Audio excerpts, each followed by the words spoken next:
KKK started out of 1 West 125th Street, Harlem, New York. Since 1969, we've been teaching the truth that all blacks, Latinos, and Native Americans are the Israelites. All right? I'm a police officer 5000 Abund here covering the class for police officer 5000 Marah. All right? Couldn't make it. Lord allow, teacher with the same energy that he, brings the class in every time. That he teaches the class in every time. You have questions related to the Lashon Kodash, please write them down. Questions related to the Lashon Kodash, let's have them, all right? Go ahead. Sorry, sir, is La'ah connected or? So the brother asked, for those of you online, is La'ah connected? Okay, is La'ah connected? La'ah is not connected. I'll have you write it on the board real quick, all right?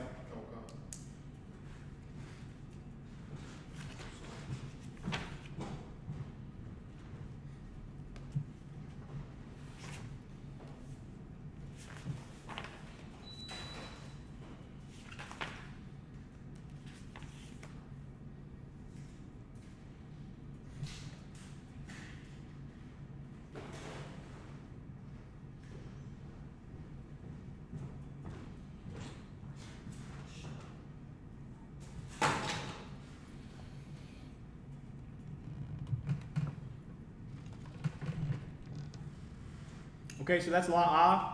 La'ah is not connected. La'ah means no. Let me see if I can find it. Bear with me 1 second.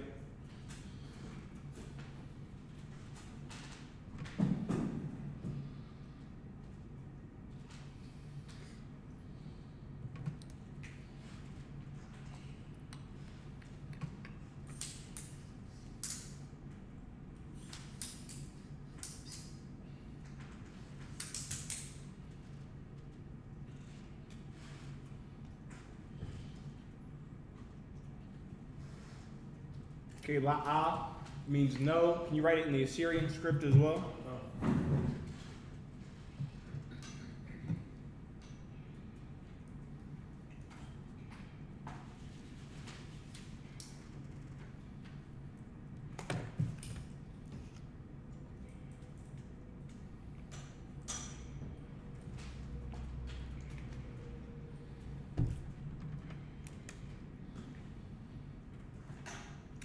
A has to, you need some work on your Assyrian A's. All right, look at how it's handwritten. Assyrian, the bottom to last set of symbols. Look at yours. It looks kind of like a Lashon Kodash style. Let me help you out. All right.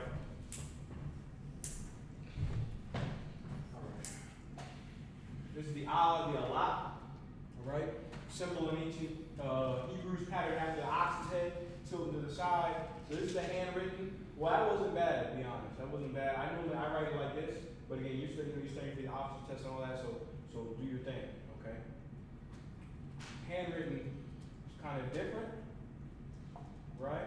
Something like that, right? But more accurately, it would be something like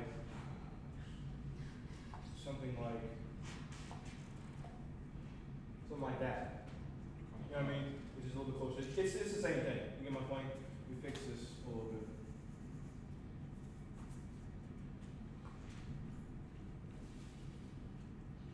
We should do something like that. All right. So it is a little bit different than that. So just write it like that. All right. But the handwritten on is like this. Okay.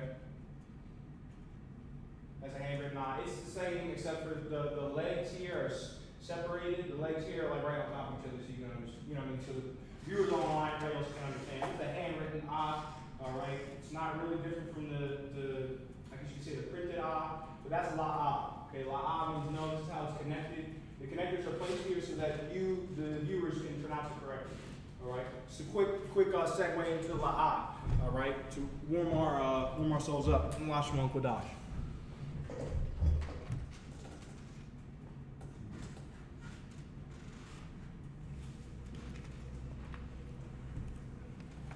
Any other questions on the Hebrew?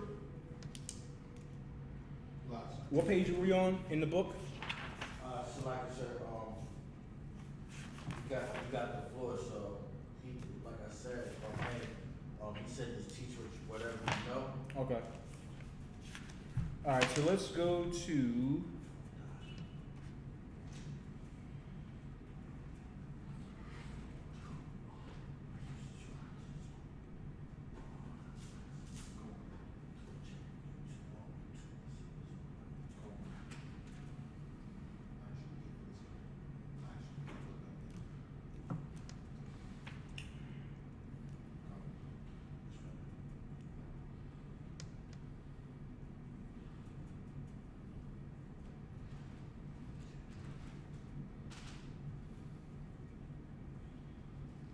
okay, bear with me 1 second. Any questions, type your questions in. If you have any questions, type them in, all right? So first, we'll just get a few, we'll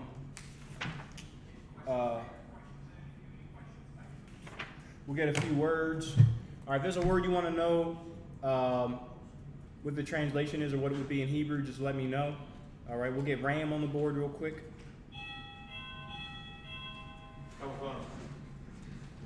All right.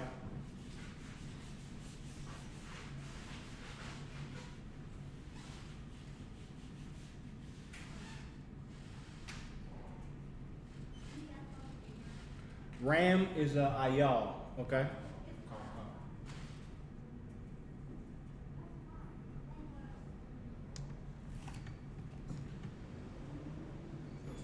Ayal, not ayal.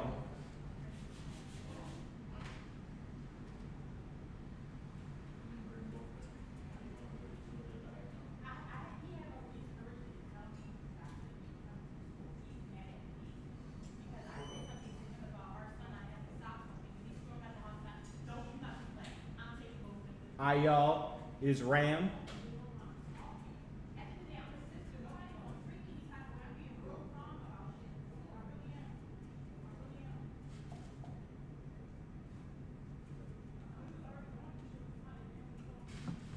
Ram is ayal, okay? So ram is used as food when the term is used as sacrifice, okay? That's ram, okay? It's also used for a strong man, a leader, or a chief, or like a mighty tree, all right? Ox, okay, I'm gonna go through just some vocab for you. If you don't know, if you do know, more studying for you. Okay, the ox is shawar, shawar.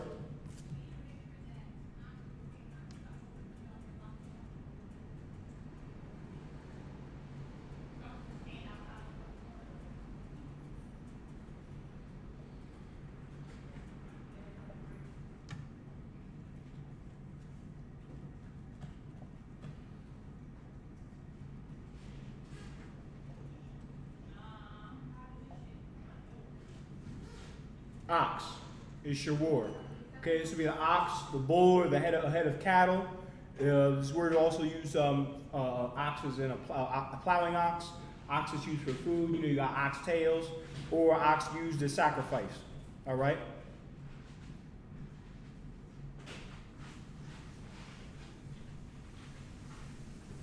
Okay, so that's ox. Bear with me 1 second. I'll get goat for you.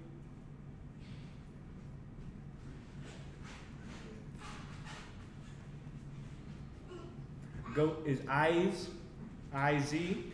That's a female goat. A ram, that would be a male goat. Let me look that up and make sure I'm not wrong. You want me to stand out front so she don't fucking do shit? Yeah. Be a little quiet in front of the camera. Yeah, that's fine.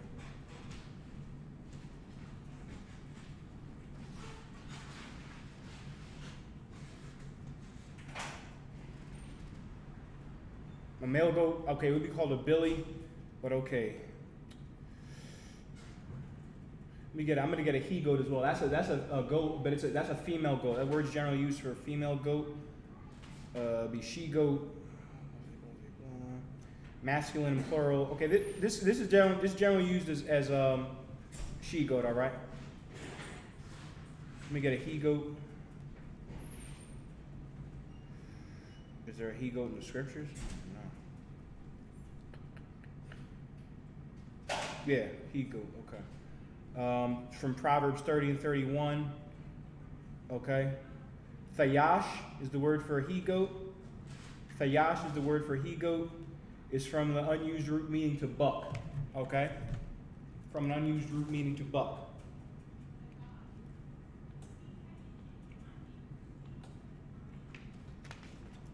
He-goat. Okay?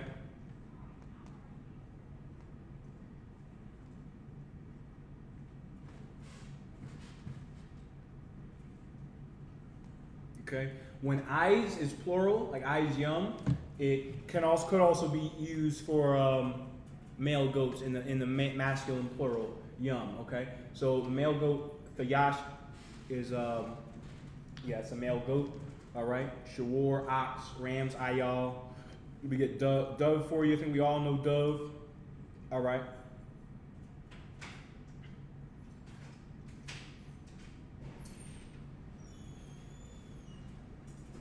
We can get cattle while we're here. Cattle is huh? Okay. Come back here. Yeah. How you doing, brother? Good. All right. Cattle is bahama. Bahama. The ha is the H at the end. Okay. This is a feminine noun. It's from an unused root meaning to be mute. Okay. Mute or be silent. Okay. Yep, that's exactly how you do it. Well done. Bahama.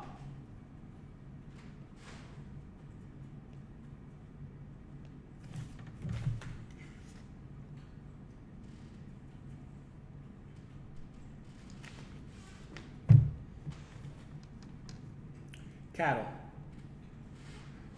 It'd be cattle or beast. Okay? Cattle in the sense of livestock, domestic animals. Domesticated cattle, cows, domesticated oxen even. Go ahead. So that's where he got Bahamas from? No, the word Bahamas, I'll look that up. The word Bahamas, I don't think it definitely sounds Hebrew, Bahama, and then the S at the end, but I'll look that up where they say they got it from. I'll have to, Bahamas. I'll have to do more research into it, but let me look it up. See where we can get the etymology.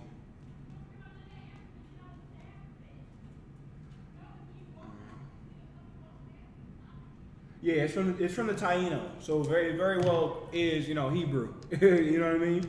The name Bahamas is most likely derived from either the Taino Bahama, which they are translating to big upper middle land, all right, or possibly from the Spanish Baja Mar, shallow water or sea, reflecting the shallow waters of the area, all right. Yeah, this word probably is this is a Hebrew word. What it is. It's not Spanish. Spanish has the Bahamas is spelled right. Bahamas. Bahamar is Baja. Mar. That's not Hebrew, and that's not how Bahamas is spelled. Bahamas is a Taino word. Of course, we know Tainos spoke a dialect of Hebrew. Okay, so that's very well possible. I have to do my research into it before I can teach it. But yeah. So it's cool because I'm actually Taino. Okay. Part Taino and the Hawada. Yeah. I'm from a tribe where when we came here, we broke free on the ships and we fought and we intermarried with the Tainos. Okay. In the United States? Yeah. No. In Central America. Okay. What country? In St. Vincent was where we landed. Oh, the island St. Vincent. I've heard of it. I think I've heard of it. It's Hawada and Ephraim and Okay. Tainos. Okay, we'll check that out. I think you might be up on Benjamin. The so-called Negroes of Belize are Benjamites. If you do the history, they came from those islands as well. And the fact your people were taken to the islands means you would be a Benjamite more than likely. Benjamin and Taino would be the Ephraimites or the Manassites depending on the island. All right. Yeah, that's the cat. All right, so Bahama.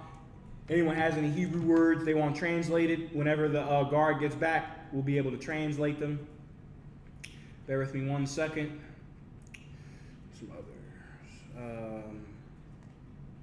Cattle, goat, let's get fish.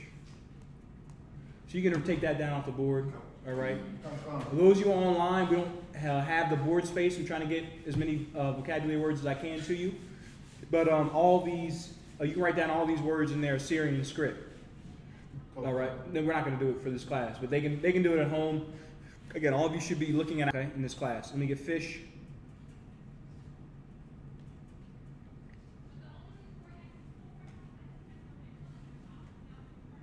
Fish is daga. Okay, daga. Or excuse me. Yes, daga. Okay.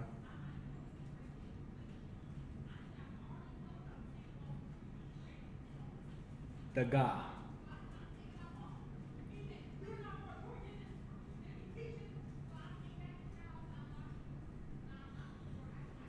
Daga. Fish.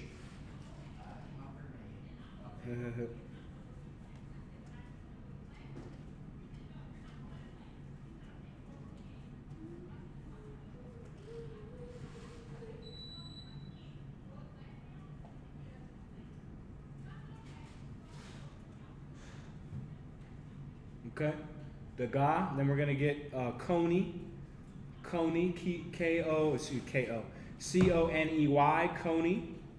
All right. Coney is shapan. Shapan. All right. Okay, and it's a masculine word. It's a masculine noun, person, place, or thing. And it means quadruped, meaning something that goes on all fours. You get my point? So this is a general term for a quadruped or an animal that goes on all fours and chews a cud. You ever look at a bunny rabbit? He's hopping on all fours and he chews a cud. He eats grass. You understand? Go ahead. You get a pen for the brother? Bear with us 1 second.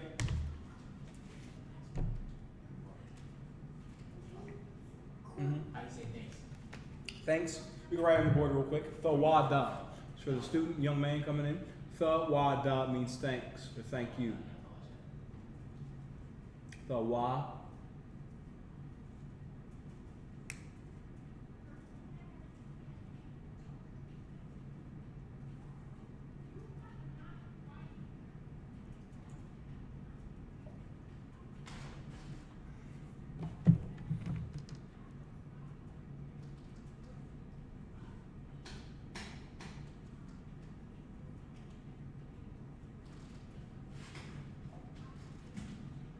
Thanks/thank you. Okay?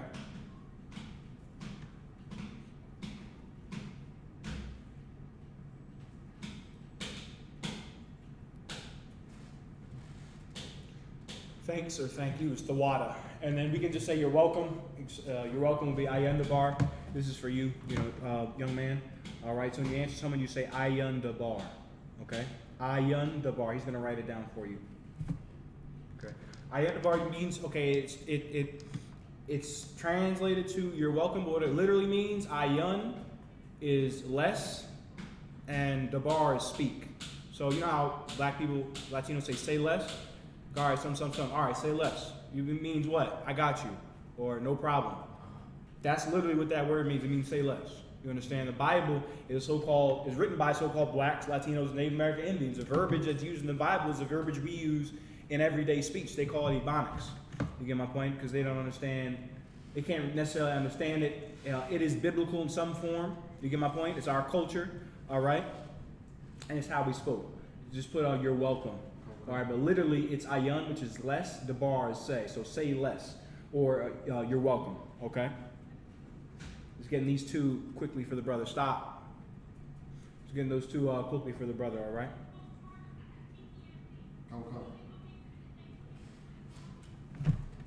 Okay, so we got the coney, all right? I'm gonna give a little bit more on that word, shapan, for the coney, all right?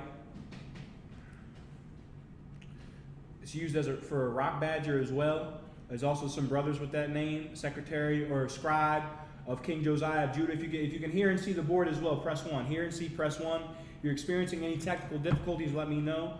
If you could get in the chat room, just to see the comments. I'll take in some of the questions that the brothers or sisters might have, if there are any. All right. Secretary or scribe of King Josiah of Judah, father of Ahikam in the time of King Josiah or Judah, probably the same as 2. All right. Other brothers with this name Shapan. Okay. is a species of rock rabbit, hyrax or coney. It's literally translated to coney. All right. What it is, the word is used for a quadruped which chews the cud. They live on the rocks and known for their cunning. Okay, it's a form of rabbit.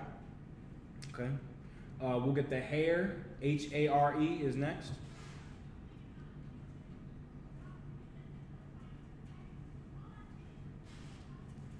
Arbanath. Excuse me. Arnabath. Okay.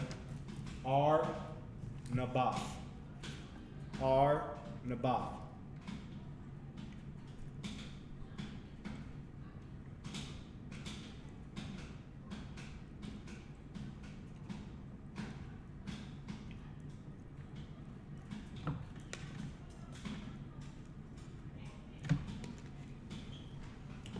Arnabath is hair. All right. No, hair. Oh, sorry. Arnakan. You're writing out phonetically. Salakia. All right. What the brother is doing, the English letters, you see, you have the Hebrew, Lashon Kodash, on the far right of the screen. In the middle, he's writing in what is called phonetic. He's writing it phonetically. That word in the Hebrew on the right, when you the middle terms are the phonetic writing, meaning he's writing it how you pronounce it. Everybody understand? The word in the middle is how you pronounce the Hebrew on the right, because this isn't a language we're familiar with. So you have to understand the sounds, right? You have to understand the sounds of the letters, of the symbols, and you have to understand the words as well. All right? That's what you have to understand. Shalom, Lord of Christ. Okay? You have to understand the pronunciations of the words as well. All right? So that's hare, Arnabath. Okay? They're saying the animal's extinct. It's more than likely, again, just another species of rabbit. I'm in Leviticus, the 11th chapter for this as well. Let's get swine as well. Swine, nasty, disgusting animal. We cannot eat the swine. Okay? So swine will be the last word. Then I'll give you a quick sentence. All right?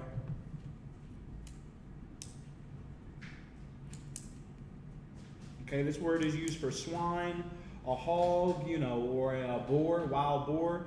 It is kazayar. Okay. It's like to the hard count. Kazayar. Kazayar. Okay.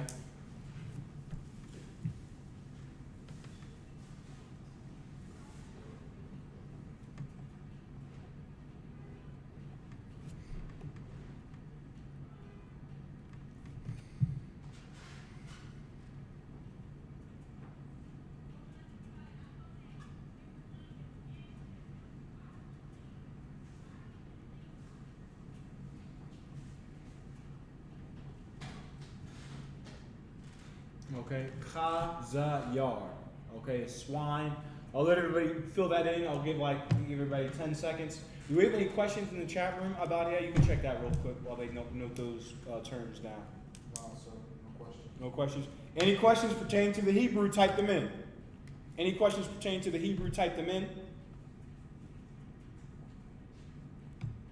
All right. No questions? No, sir. Okay, so you can erase that. We're going to write a term, a little quick sentence you can say. Okay.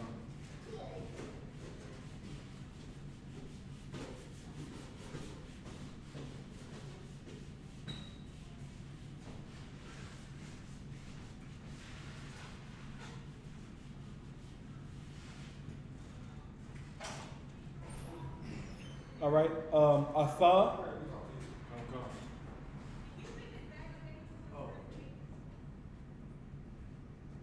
Atha.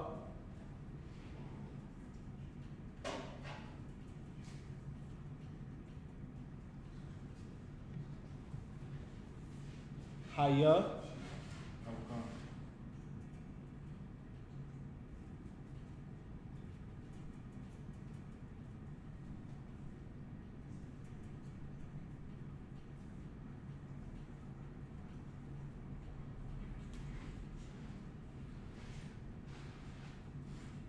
Kazayar.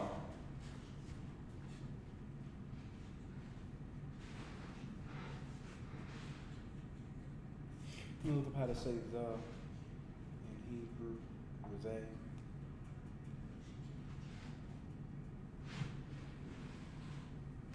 Like you said, the, and Hebrew is now. No, I'm talking about they. Oh, that, it's like.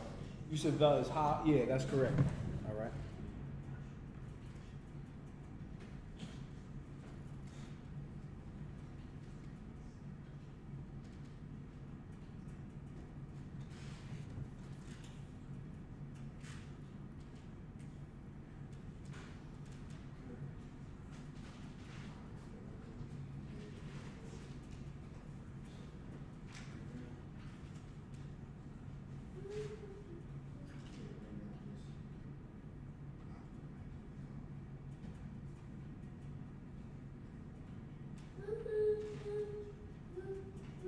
Bear with me 1 second.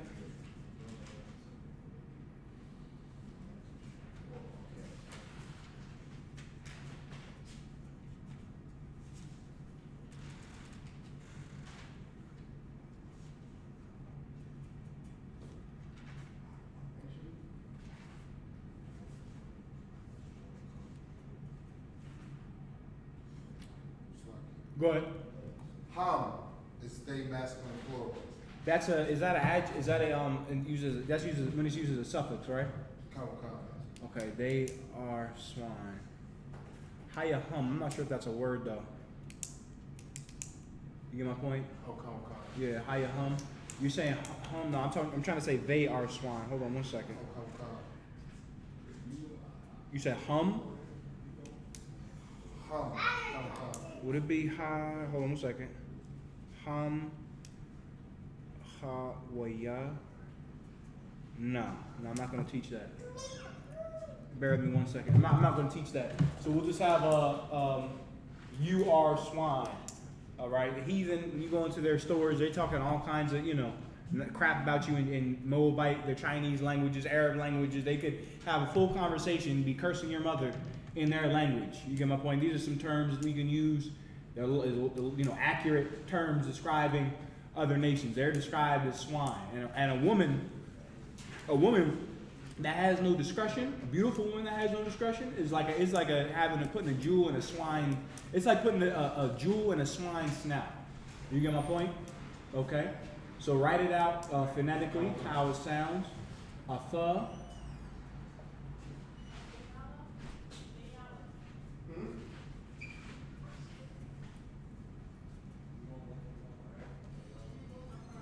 Atha, not atha. Oh, slot. That.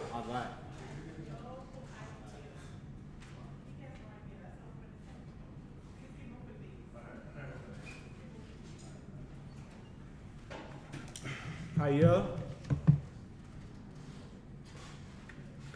Khazayar. So we're about to run the case now. Okay, go ahead.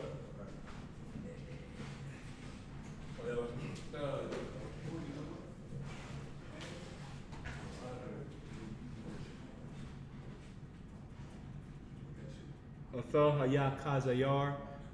You. Then you put you are swine. All right. This is a term, it's a term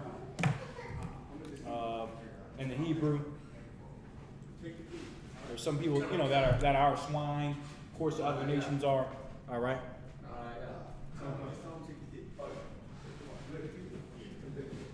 So, Ataka means you and they? No. Atha is just you. Yeah, don't. Those you online, Atha does not mean they. I was trying to put together a sentence that says they are swine. I don't know it 100%, so I don't want to put it together. You get my point? I don't want to make that. Just put a note in there for let Officer Moran know to make it next class. All right, when you get the chance. Okay, they are swine. Okay, you are swine. Atha Hayat Khazayar. The brother that may not know, the young man. Hebrew is written from right to left. Okay, Hebrew is written from right to left, and it's read from right to left. When you pick up a Tanakh or Torah, what have you, the Bible in Hebrew, you're going to read it from right to left on the page. Okay, everyone understand? So that's how you say you are swine. Okay. Yeah, let's go back. Let's get some more terms, man. Let's get on the vocabulary, different animals. All right, there's some word you want. Let me know. Okay.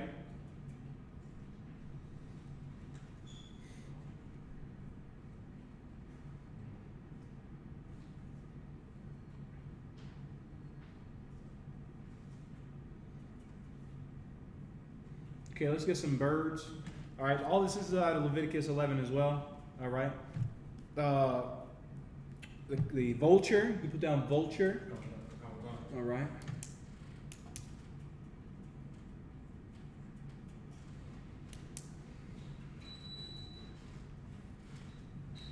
Okay. Vulture, it is da'ah.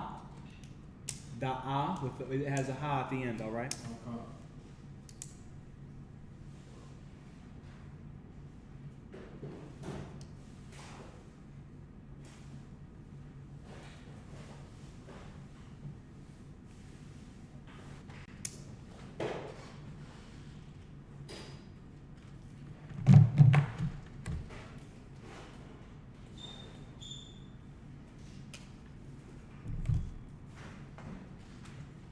Da'ah, the vulture. Okay. Literally, what it means is it's a in biblical usage. This word was used for a fast-flying bird of prey, or just a bird of prey in general. Ducks are bird of prey, so you can't eat ducks. You can't eat duck meat, duck bacon, duck belly, whatever. All right.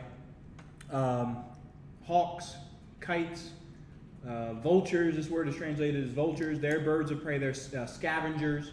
Okay. Okay, scavengers in the sense of, okay, a vulture is a bird of prey. A chicken is not a bird of prey. You get my point? Turkey is not a bird of prey. A grouse, there's a poultry, a flightless bird. He's called a grouse. He's in PA, in the mountains. If you walk up on them, they'll like jump in the air and they flap their wings real fast, but they can't fly very far. All right, it's called a grouse. Okay, quail is another. He's a lawful poultry you can eat, lawful bird you can eat. That's what poultry is, the bird, the flightless birds. Give me some others. There's chicken, of course. Turkey, quail, pheasant is another one that's lawful. All right, but these birds are not unlawful. You can't eat a turkey, vulture. You can't eat, those things you see flying around the sky on a hot day, high in the air. You can't eat those. Okay? They're birds of prey. Generally, the law about birds is taken to birds of prey. A dove, you can eat a dove. Those pigeons you see flying around Philly, they're edible. I wouldn't just go out and kill one and eat one unless you had to. They full of cigarettes and McDonald's and everything else, okay? And whatever nibbles, whatever, filth and muck they're eating up in the city. You get my point? Dirty water and all that. But if you had to, you could domesticate them, farm doves, and you could sell them. Pigeons. Pigeon is a dove, okay? It's a species of dove. Pigeon, I believe it's called, referred to as a rock dove in the Zondervan's Bible Dictionary. You can look up, it's either rock dove or dove. Okay, rock dove is a pigeon. Okay, vulture you cannot eat. Birds of prey. It's generally, all of them are unlawful. All right, so that's the vulture. Bear with me 1 second.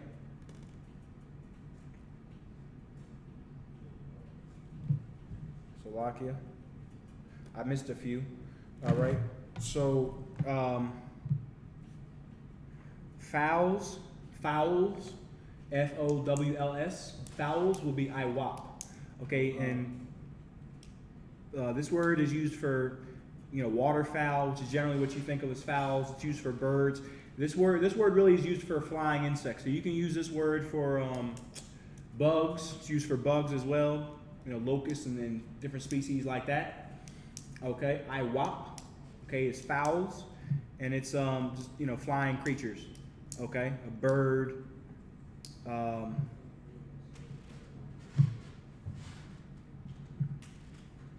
fowl, all right? I'll get you eagle. Okay, eagle is a symbol of America. It's a symbol of the nation of Edom, the people you know of as the so-called Caucasians, the Spanish, Dutch, French, the Russians, the English, the British, right? The Italians, the Nazis, they all used what? All of them had the eagle. Roman Empire used the eagle, right? The Holy Roman Empire, which had black people in it, but was founded based on the Edomite Roman Empire, also used the eagle. Okay, that eagle is generally an Edomite symbol. All right, it's not eagles, it's eagle. All right, be careful. Nashar is eagle.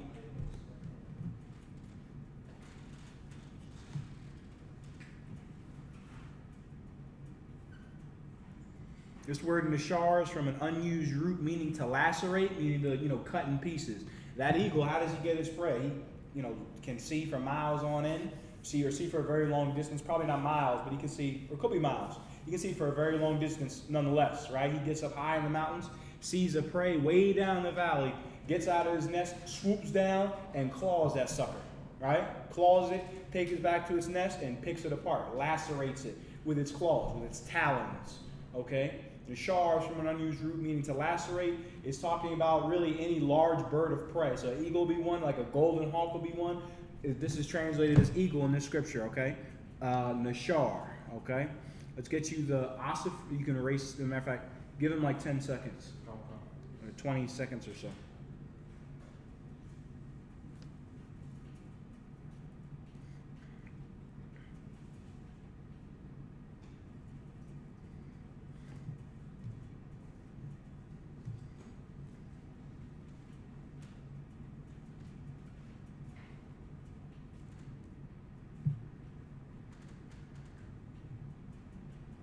All right, you can erase it.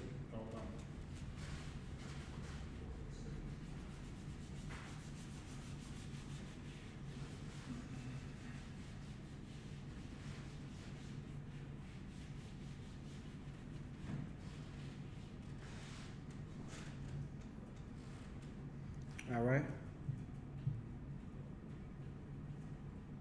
Ossifrage. Ossifrage. Ossifrage. Ossifrage.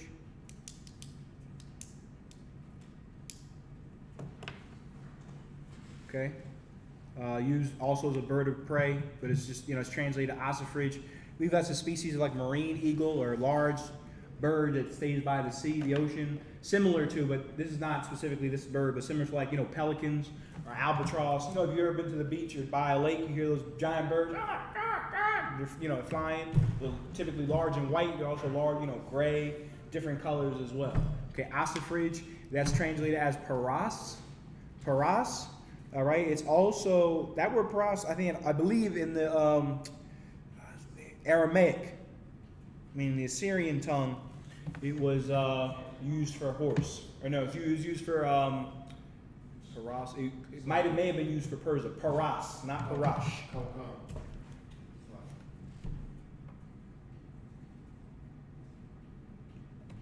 There you go. Paras. Okay, ossifrage, paras. Okay.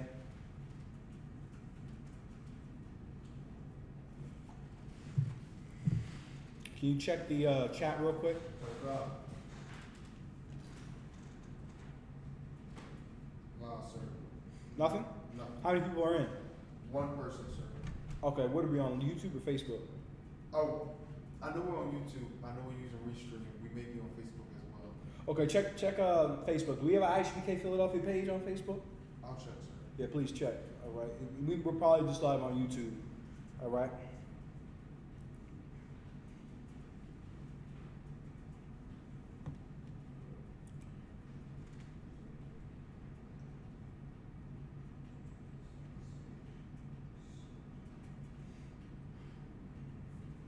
So osprey is, again, it's a sea eagle. Okay, I believe they named the slave master, the devil, the American military named a flying marine aircraft the Osprey. I think they have a name. They named a piece of aircraft after that bird, the Osprey. It's a sea eagle, again, a very large bird of prey. What's the common theme with birds? The birds of prey are unlawful. You can't eat them. Birds that hunt and stalk their prey and eat them, you can't eat them. Why? Because the Lord said so. You can go into the scientific the science behind it and see that it does this differently. It does this. It could be toxic to the body when ingested, like the swine. For the brother, the student that's in here, the swine, they know was one of the main carriers of the common flu. You heard the flu just going around, people just get sick. They don't know where it is. It's just become endemic. That originally came from pork, pigs. That's where the common flu came from. Like in the kingdom of heaven, you're not going to hear about all these sicknesses and diseases going around. Okay? Why? Because we're not going to be farming unclean animals to eat them. You get my point? We're not going to be eating pork. Okay? That's where the flu comes from. You can go look that up. Okay? The coronavirus shut everybody down. Where did it come from? A bird you can't eat. I'll show you scripture in the Bible where God said don't eat a bat. Over in China, they don't have the law, and because of it, 600,000 people are dead. Okay, all because they didn't want to obey the Most High.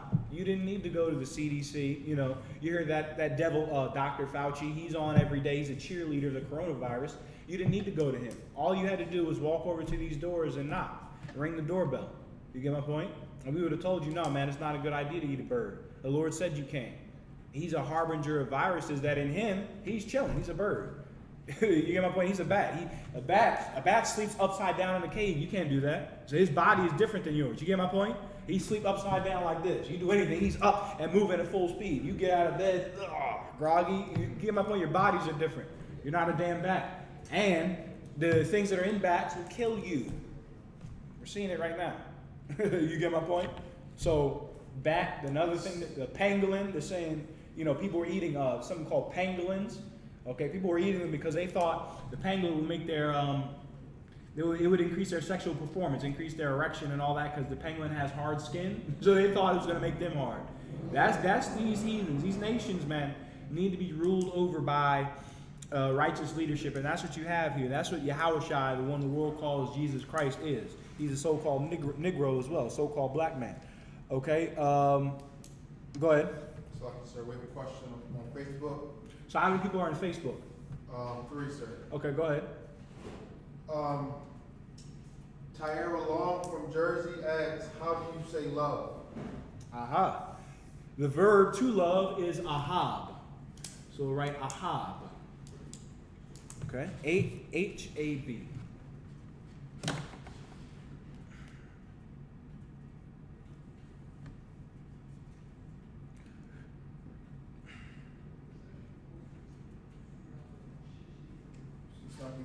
Can you say that again? Ahab. Yeah, give me 1 second. Yeah, ahab. Ahab. The ah, the ha, and the ba. Okay?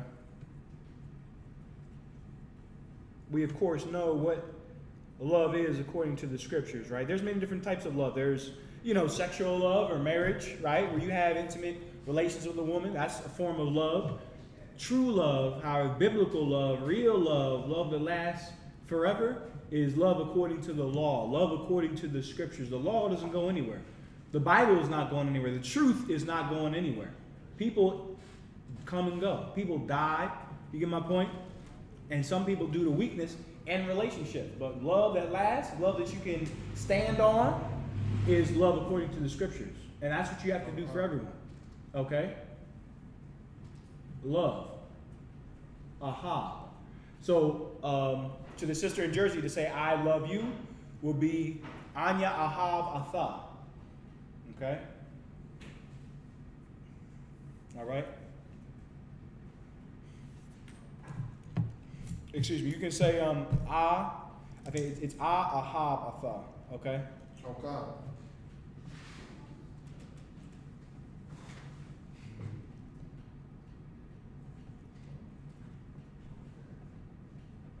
The ah just goes in extra ah in front of the ahab. Okay. Ahab.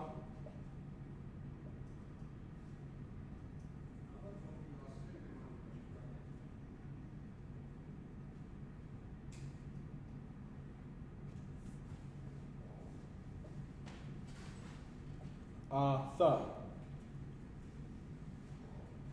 Putting that ah in front, it means I. You could also say Anya, Ahab, Atha. Okay? Ahab, Atha. That's it. I love. But I love.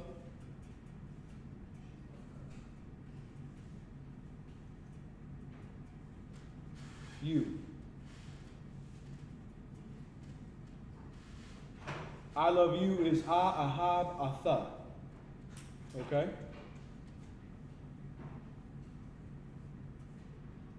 All right, I'll give a few seconds to the brothers and sisters in. This is how you say I love you to someone.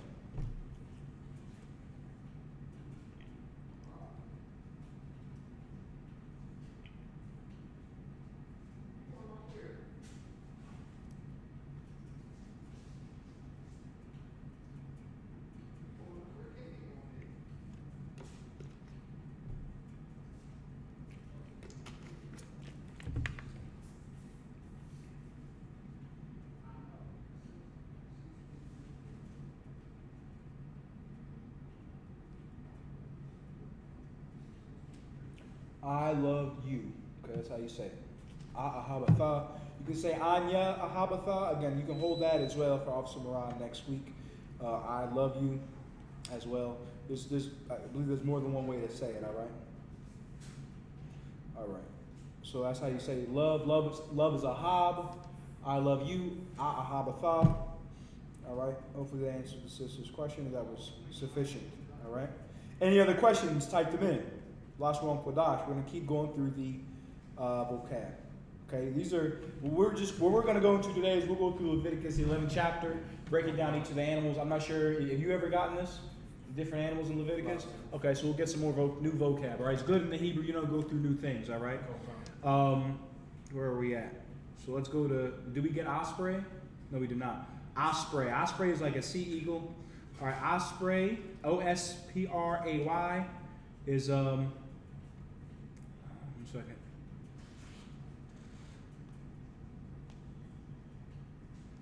Izanaya.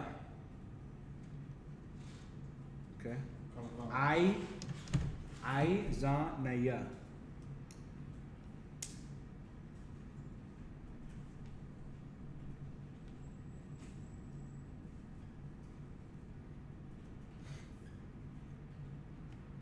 Is there a hot insert? Bear with me. Yes, I believe so. Hold on. Yes, there is. Now, this Yah at the end is not the Lord's name. All right? It's just making the noun feminine. Okay, these nouns generally are feminine. Okay? Generally, but not always.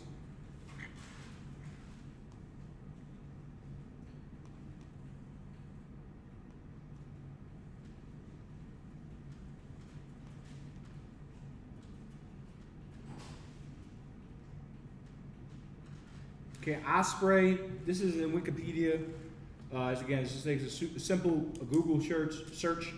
The osprey, or more specifically, the western osprey, also called sea hawk, river hawk, okay, or sea eagle. It's just a large bird that lives by the sea. Okay, it's a diurnal. What does diurnal mean? So they're active during the daytime. They sleep at night. Diurnal. All right, fish-eating bird of prey with a cosmopolitan range. A cosmopolitan range, bear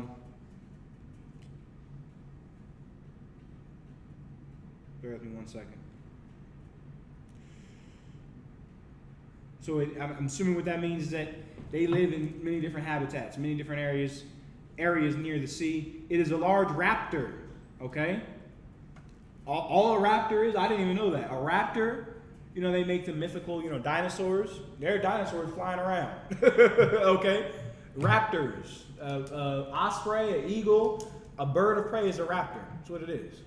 Besides another term for it. So a hawk, eagles, bald eagles, different birds like that are raptors. Giant birds. They're huge.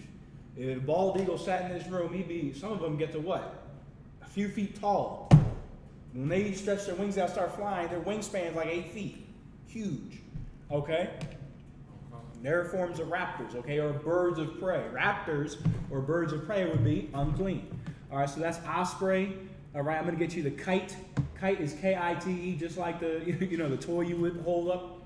I don't know. I never used the kite. I maybe used it once. I got tired of it. But remember the kite? You would take you put it attached to a string. You throw it out, and the wind would carry it. I never could get it up there for some reason. I don't know. But people that could did it. All right. It's ayah. Ayah with the ha at the end, again, feminine. All right? Okay, and it comes from a word meaning to clamor or to clamor, to scream. Kite is a bird that makes a loud, clamorous noise.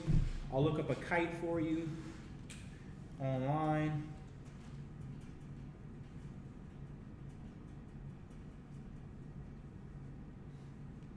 Bear with me 1 second.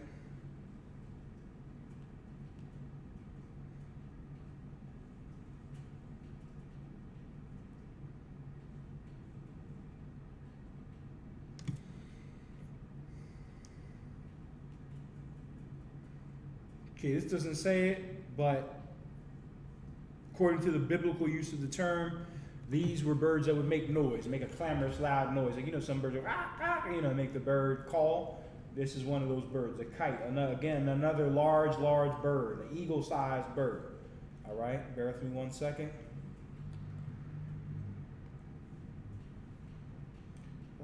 Boom. Raven. So like, I'll give them a few seconds to get all that down.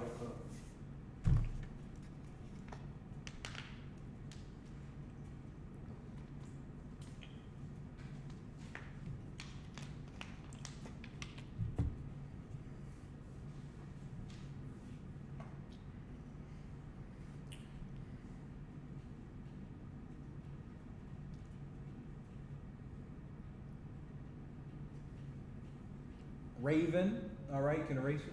Okay.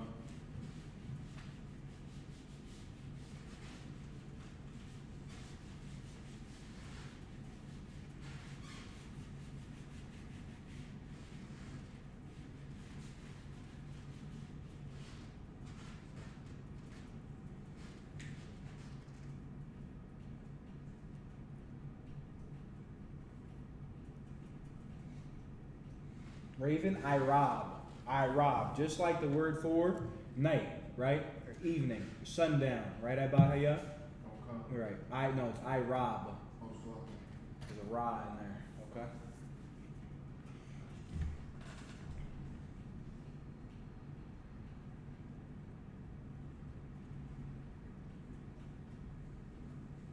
I rob.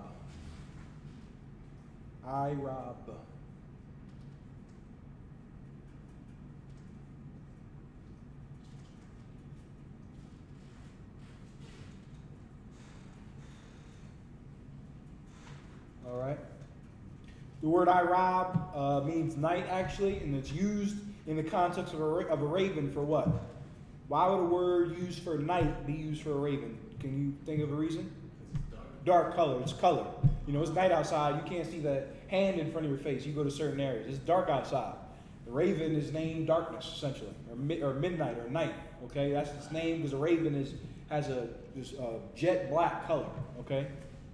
Is there any type of purpose behind that? Like let's say they say that crows represent death sometimes, or No, they only represent death. Okay, on one level they represent death because of their color. Black is generally the color of mourning. You get my point? You go to a funeral, generally, in many cultures at least, you would wear black. They're a jet black, so they're compared to mourning, okay, or death. You're mourning. In many one of the reasons you would mourn is because someone had just died. Go ahead. can I get the word death? Huh? Can I get the word death? Well, the word for death, yeah.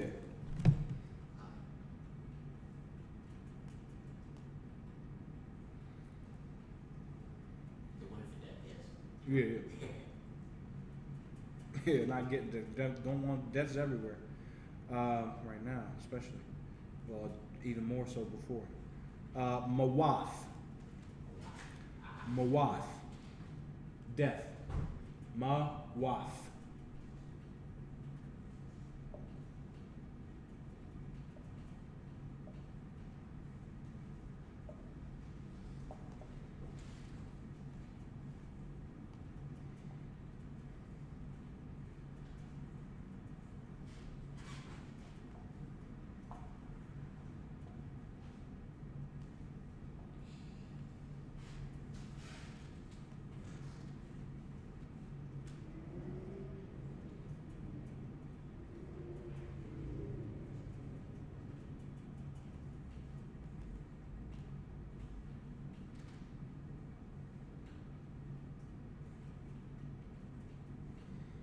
Okay, Mawaf is death.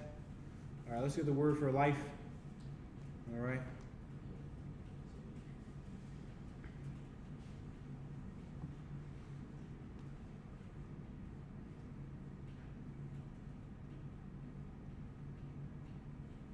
Life is kaya. Okay. Okay. To live is kaya. Let's put it that way. Kaya. As the H at the end, the ha at the end. Okay, it's a root verb. Root verbs in the Hebrew always connect, and that's why we know the word for peace is shalom. It's not shalom, because that word in that usage is a root verb. Okay, so there's only 3 letters, and they connect in that form. No, I'm sorry, it's a hard ka. Oh, Kaya, Salakia. That was my fault. All right.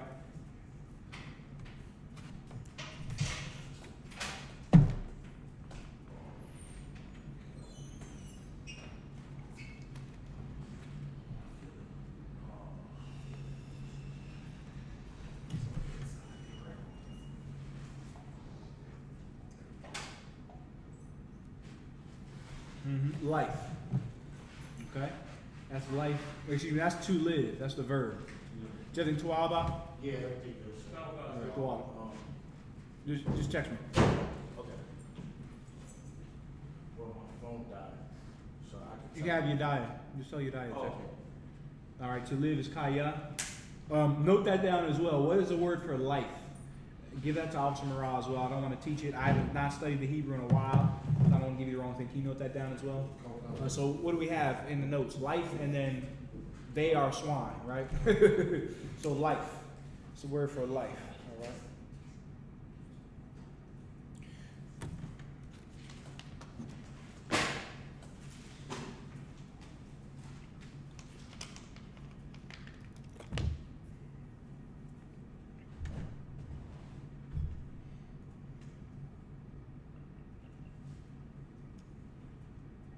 What's going on?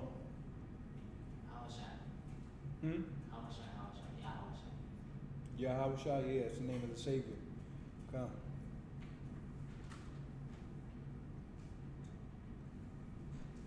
All right. So let me get back to the animals. Of Leviticus, the 11th chapter, the beasts that you can and cannot eat. There is no diet that is mandated by the scriptures except for the diet of Leviticus, the 11th chapter. The diet of Leviticus, the 11th chapter, is a diet that you must keep, regardless, period. Now, the scriptures say, also in the Apocrypha, that a man would have care of his meat and diet. You should watch what you eat. You know what I mean? You should do it. It's wise to do. But the law says you cannot eat a pig. You cannot eat pork. You cannot eat shrimp. You cannot eat crab, lobster. Tuna will be another fish you can't eat. They don't have fins and scales. You cannot eat camel. You can't eat a mouse, a rat, a bat, an eagle, a raven. Sorry, a raven. You get my point? So now that you know, just to the brothers and sisters online, brothers in the room, now that you know, just change. We got grace right now, a time where we're not dying even though we should. We should all, be dead for what we did, according to the law. But Yahweh Shai saved us, delivered us from death, delivered us from the lives we live. Even to this day, we can leave it if we do what he says. You get my point? Take on to the culture of Israel. The Hebrew class, please bear with me 1 second. The Hebrew class is very, very important. Why do I say that? The language that you speak alters your brain, alters how you think, and it changes you culturally. If you start speaking Brazilian Portuguese, you start patterning yourself after a Brazilian. You get my point? You started speaking Spanish, you would start doing things. You would start subconsciously and consciously eating the food the Spanish eat, so-called, eating the food that people that speak Spanish eat, doing the things they do. This English language is tying us further to this beast, to this devil. You get my point? The language that you speak matters. And this Hebrew language, Slash Wan Kodash, will bring us further closer to our culture, which is what we need. Okay, which is where we're going anyway. These words you see up here on this board are going to be known by the whole earth. Right now, if you don't speak English, you're not breaking bank. You're not trading internationally. You need English and you need the dollar, United States dollar. Well, in the kingdom of heaven, you'll need Hebrew, and you'll need the Israelites backing you in order to make any money.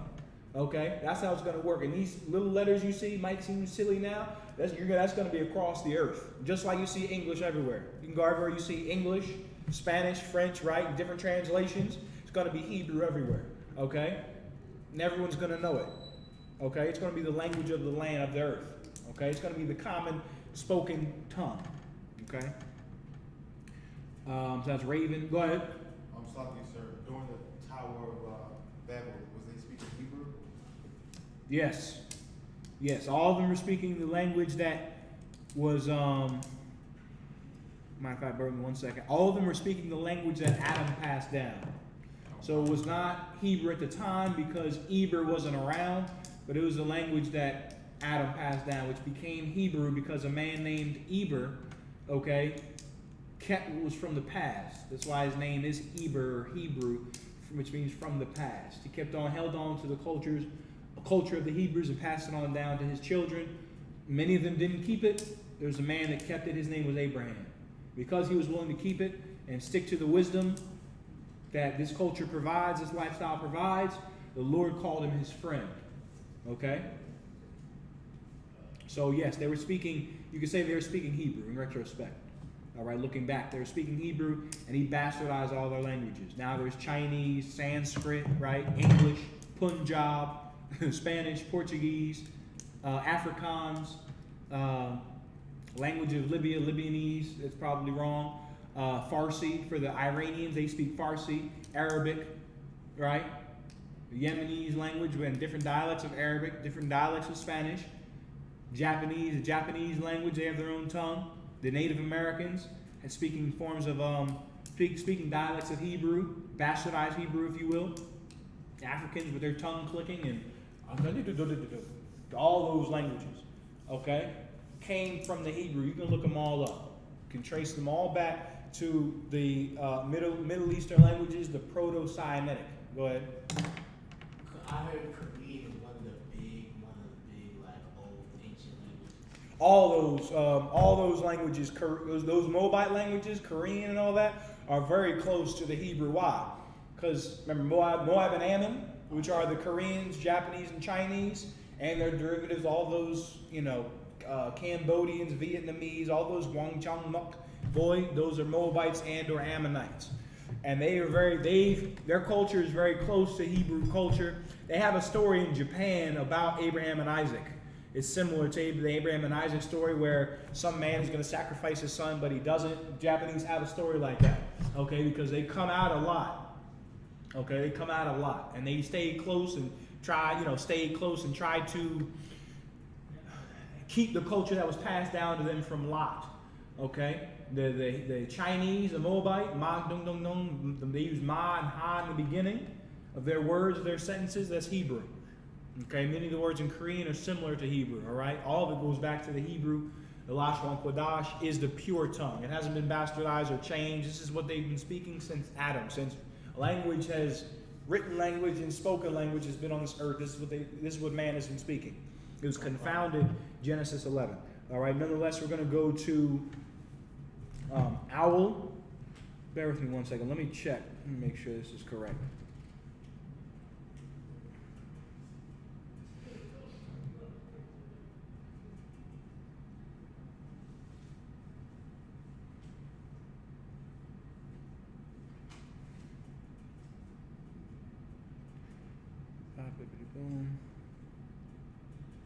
Okay, the word for owl is bath. All right, the word for owl is bath. That's the outline of biblical usage. I don't know why Google Assistant came up.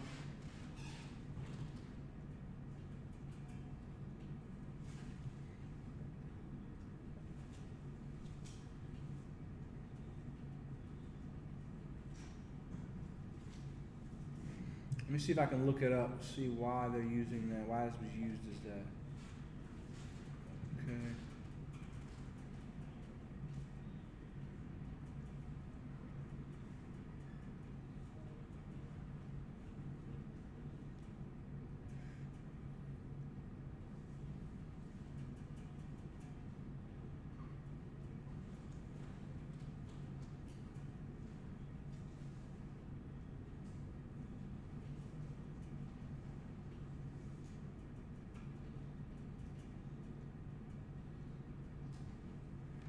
Bear with me 1 second. I'm trying to find it.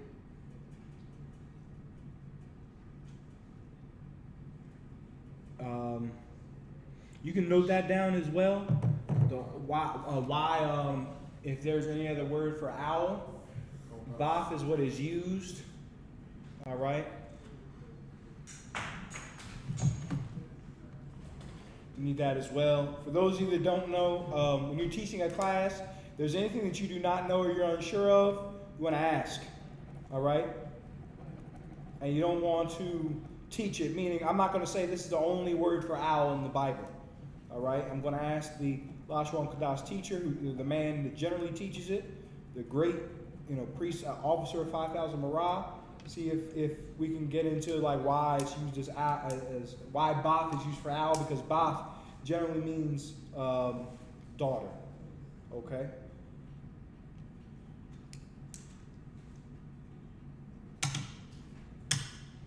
Shalak is cormorant, C-O-R-M-O-R-A-N-T.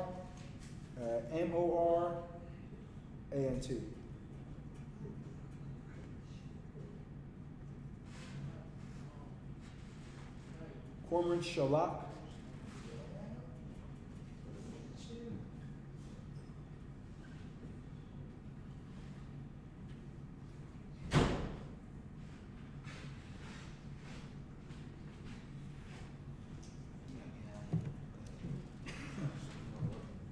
Yeah, let me get another one, please.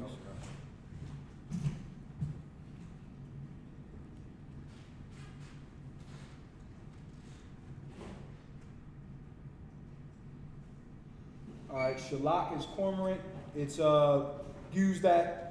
used for that term. It's used for a bird because, bear with me 1 second.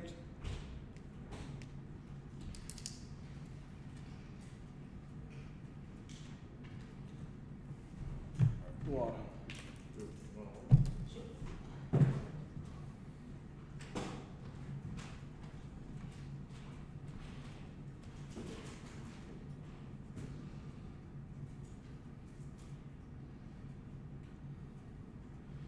Guys, cormorant. It's also thought to be a pelican, but for this class, we'll just say cormorant.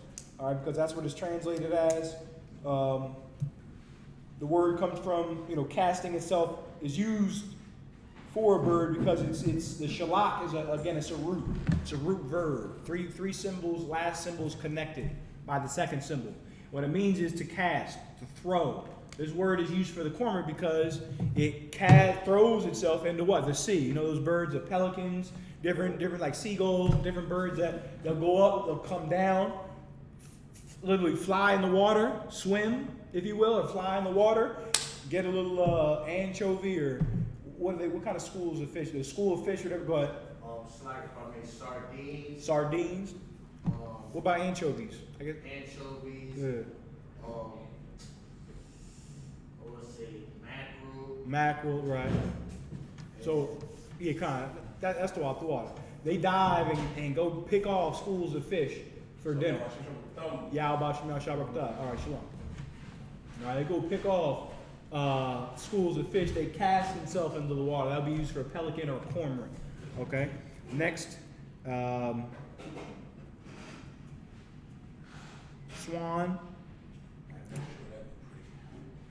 Thana Shamath.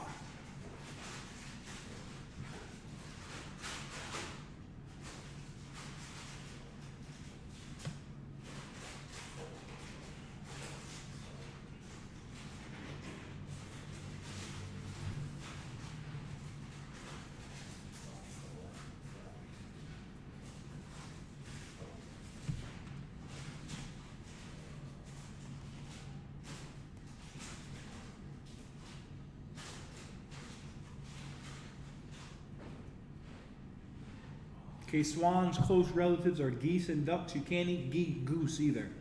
Okay? And if you kill it, you can't take its fur and wear it. Okay? So the goose down and all that, you want to be real careful, when purchasing it. Because to my knowledge, they have to kill the animal and pluck it. Okay? But again, you want to ask the men above you for counsel on that as well. But you cannot eat the meat, the flesh of the swan.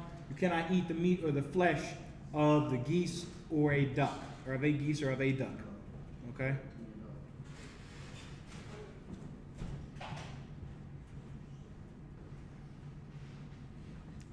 Thanashamath. Yep. Swan. Okay? It's a feminine noun. All right?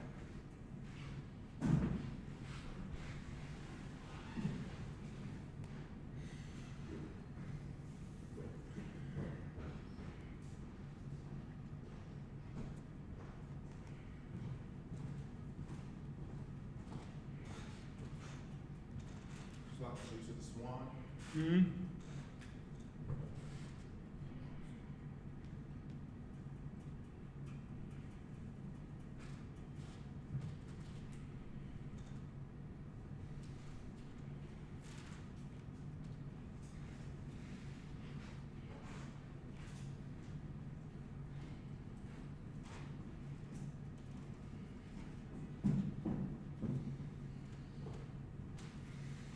All right, so that's the swan.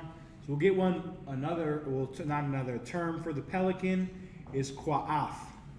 Qua'ath. Okay?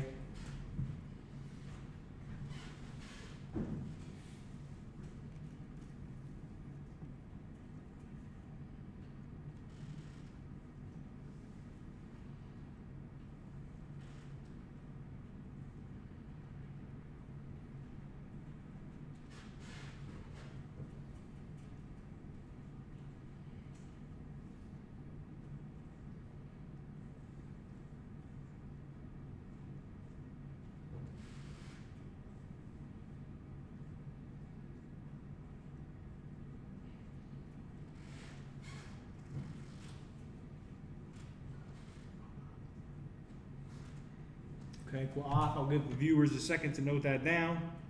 All right?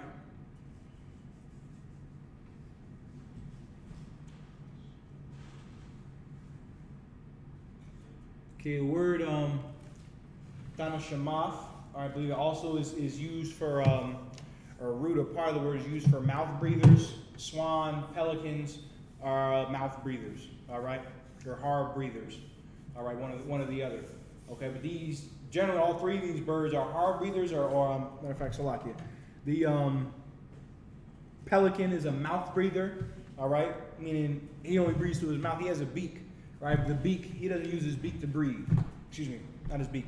Matter of fact, let me look at it. Salakia. I'm crossing myself up. We get a pelican. Bear with me 1 second.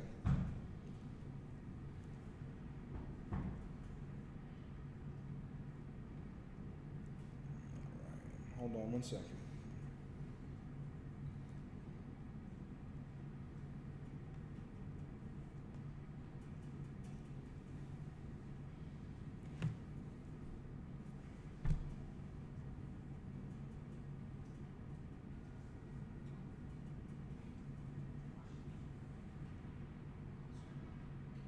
Yeah, so they do have nostrils. They don't breathe through their nostrils. They breathe through their mouth. Okay? Pelican, all right? Just something to know. Okay, so when you read it in the Hebrew, read the word in the Hebrew, and you see that it's used for mouth breathers, you're not confused. All right? That was for the cormorant or the swan. It was one of the two. That if you look at the Hebrew for that word, it means either hard breather or mouth breather. All right? Salakia. Bear with me 1 second. Gyre eagle, is there any other term for that? Gyre eagle, you can erase that. You can put a rakam for gyre eagle. Rakam, Salakia. Rakam. And then after that, you can just put down, kan for yes. All right? And write it out in the Hebrew. I've used the rest of it real quick.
Oh, it's lucky.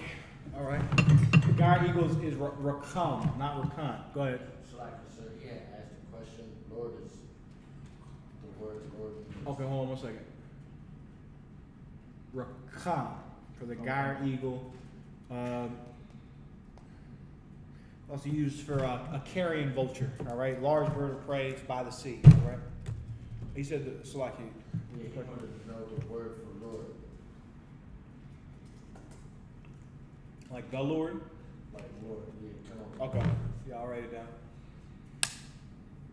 Rakam. Oh, it's like a come. Rakam. It's not the same. Don't worry about it.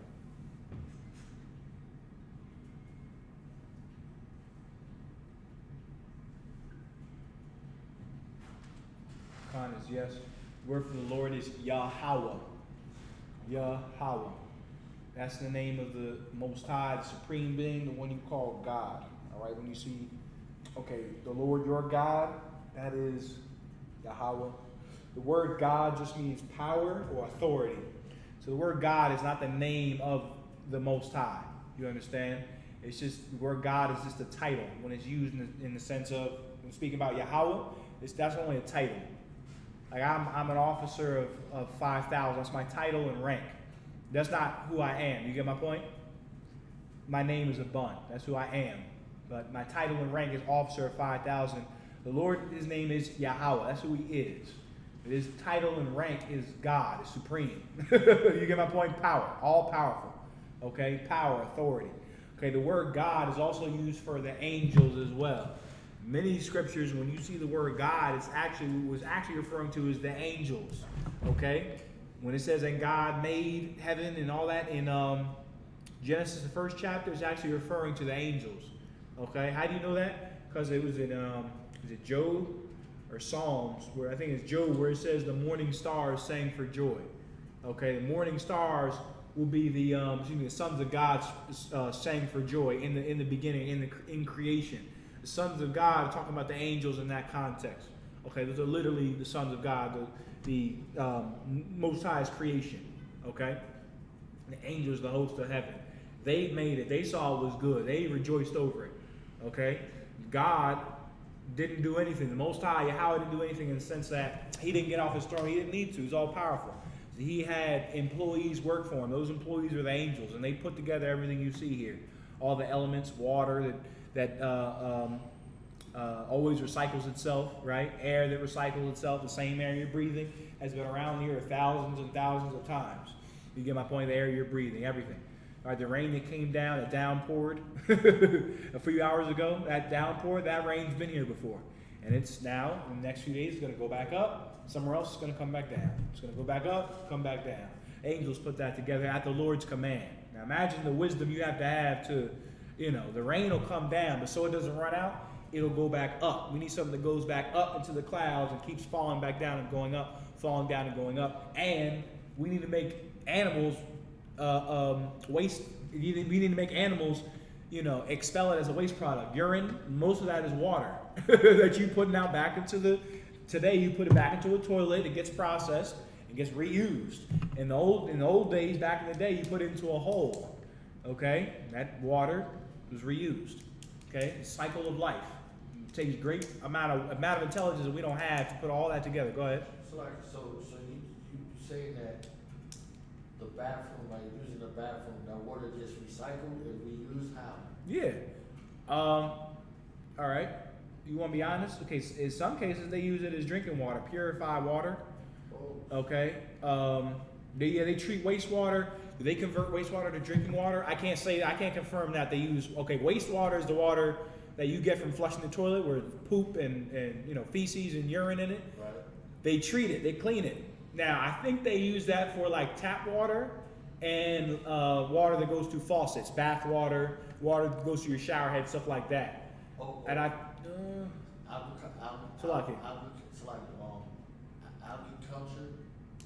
agriculture, yes. Agriculture. But I think they use that for for drinking water too.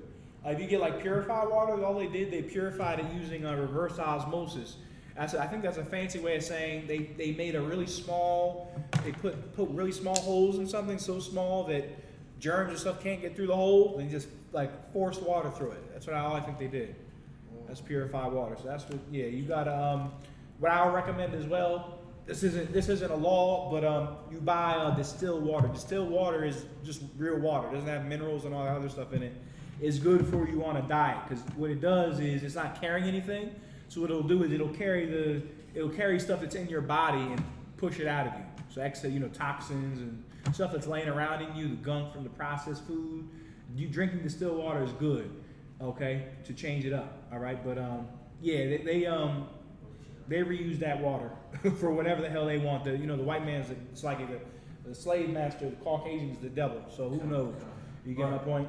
But yeah, they definitely reuse that water that you defecate, take a dump in, and all that. Okay, it's getting reused. Anyway, Lord's name is Yahweh. All right, brother. We get that from you can look up the Tetragrammaton on your own time. Everybody knows that there are 4 letters, 4 symbols. Write it out in the Assyrian. This is called the Tetragrammaton. They know that these 4 symbols, these 4 letters, make up the Lord's name. The problem is that no one, until One West ISUBK came on the scene, no one knew how to pronounce his name. No one knew. Okay, none of the scholars knew exactly how it was pronounced. The Tetragrammaton. The natives had it. You listen to them then chant. They're saying Yahweh. Okay. Some cases it's the bastardized form of his name, but some cases they're straight up and down saying the Most High's name. You can see his name in archaeology and different things like that. Okay? That's the Tetragrammaton. All right?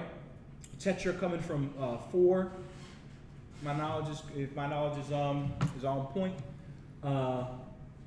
4 symbols they know make up his name. No one knows how to pronounce it. It's Yahweh. Okay, all it means is he is or he exists. He's the man. Okay. Okay, we know how to pronounce the Tetragrammaton accurately. It's not Yahweh. If you open up the original scrolls in Hebrew, there are no vowels. You can't get vowels from reading the Dead Sea Scrolls. It's not how that works. Okay. Notice these are only consonants. There is no E, I, O's, or U's here. You get my point? We have not vowels. We have vowels. There are no vowels in Hebrew the way we understand them. Okay, today. That's the Lord's name. All right. Rakum is the gyre eagle, the carrion vulture. You can't eat him. He's disgusting. Not disgusting. He serves a purpose, but he's not to be on your dinner plate. Okay. The stork is Kasa Yada. Kasa Yada. Ka. Salaki. It's like I should do it better. Salaki about that. Kasa Yada. Okay, it's from Kasa Yad. All right.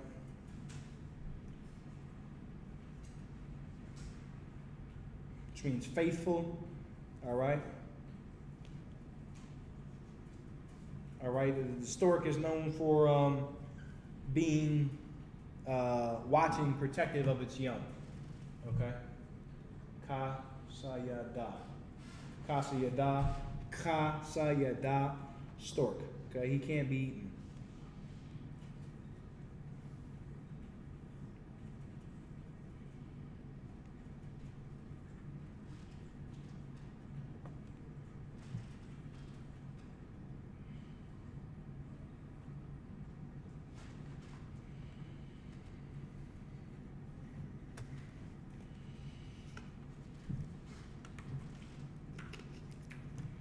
Okay.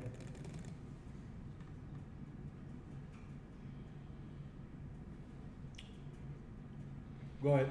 Does that mean faithful? No. The root verb kasayah means faithful, but the stork, the word for stork is just kasayada. Okay? What is the Stork, it's a bird. It's a type of bird. Good. Okay. All right. You gonna erase that?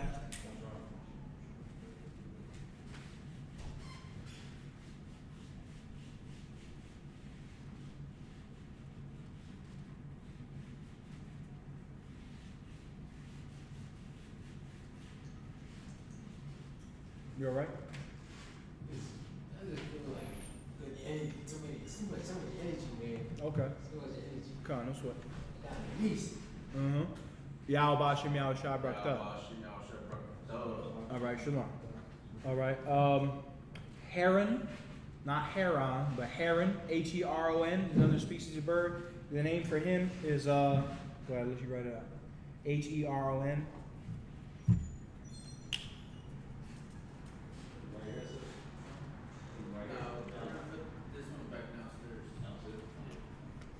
Heron. All right. Napa.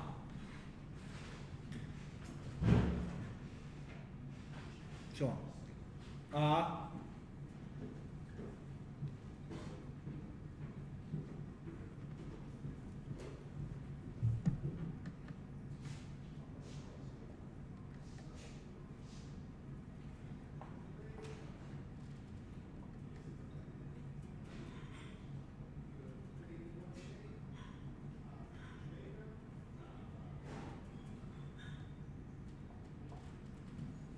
Napa. Heron.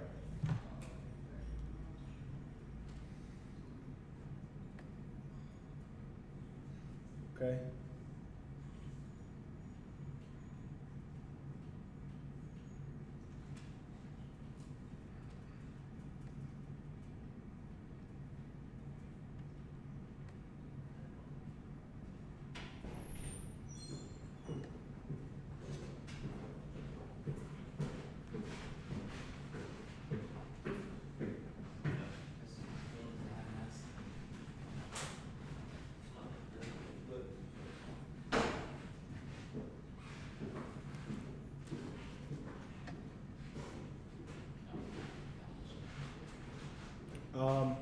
I know I said the grouse earlier. Grouse was lawful. Hold off on the grouse being lawful. All right. I want to get that confirmed in class. All right. So forget everything about the grouse possibly being lawful. Did I mention grouse when I mentioned like pheasant and grouse? Yeah, I did mention a grouse. It might be a different type, but I'll ask in class. Okay. Hold off on the grouse being lawful. Turkey is lawful. Pheasant's lawful. Chicken, of course, is lawful. Some other birds. Doves are lawful. Pigeons are lawful. All right. Hold off on the grouse. I mentioned that earlier in class. All right. The word for lapwing, Lapwing. I'm gonna look up what in the world that is. All right.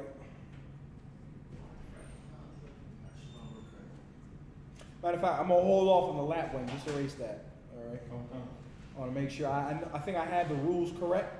That the ya is never is never connected to, right? You know what I mean? Like when you have the ya, you never connect to it. I think that's a rule in Hebrew. So I don't want to mess up the word for lapwing. Write that down. How do you pronounce lapwing? We'll give that to Officer Marah as well. All right.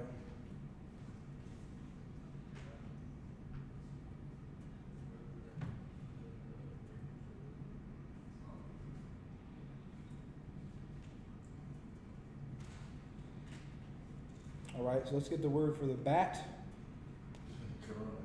The corona bird. Italop. Bat. Italop.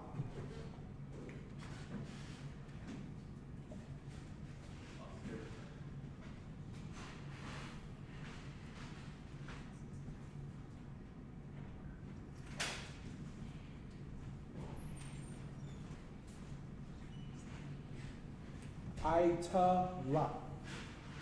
Yep, just an X through it. There you go. Italop.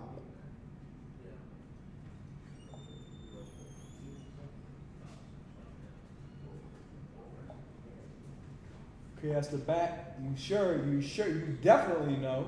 If you've been watching the news, you definitely know you can't eat a damn bat. Okay?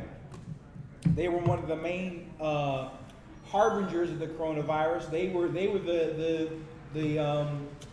median or the passenger that allowed the coronavirus to go from animals to humans. At one time, this strain of coronavirus was just floating around in bats and in pangolins.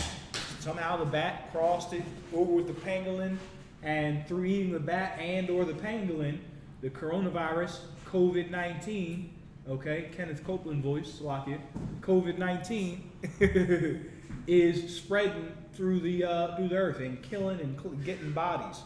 Okay, 136,000 people in America checked out in a few months. due to some idiot in China eating a bat. Okay, they eat bats. There's some kind of eel they ate. When they bit it, all this juice flew out in their face. They're disgusting, man. Okay, and all that nonsense about their kung fu, hidden tiger, crouching ling. Okay, all that is nonsense. They got their ass whooped in the scriptures by the valiant men of Israel. You can go look that up. He killed two lion-like men of Moab, meaning what? They thought they were lions. Doing that lion-like kung fu. Oh, they think that they're a tiger. Those styles of kung fu and those styles of martial arts that the Moabites do, they think that they're the animal that they're pretending to pose like a crane. He's in the crane pose. He thinks he's a crane. He fights like a crane. And he caught a beat down, okay, by a so-called black Latino Native American Indian. You can look that up in David's Mighty Men. It's 300. Okay, David had a special force, much like the Navy SEALs, Army Rangers, the baddest dudes on the planet. He had 300 of them. They didn't leave his sight. Okay, and one of them killed two of China's best fighters, Jet Li and Bruce Lee. Okay, they got put down by this one brother. Okay, one man fighting two cats, fighting forever. Another one of them killed a lion in a snowy pit. You're in the snow, right? Sometimes you might slip. He had a little footing, no footing. One spear killed a lion. Okay, by itself. Okay, you compare that with these cats you see run around. You think they're hard. You got to shoot somebody at night. You're not on that level. And the amount of killing that's about to go on this earth is going to be incomprehensible by anybody except men trained in the scriptures. You're not going to be able to handle it. You get my point?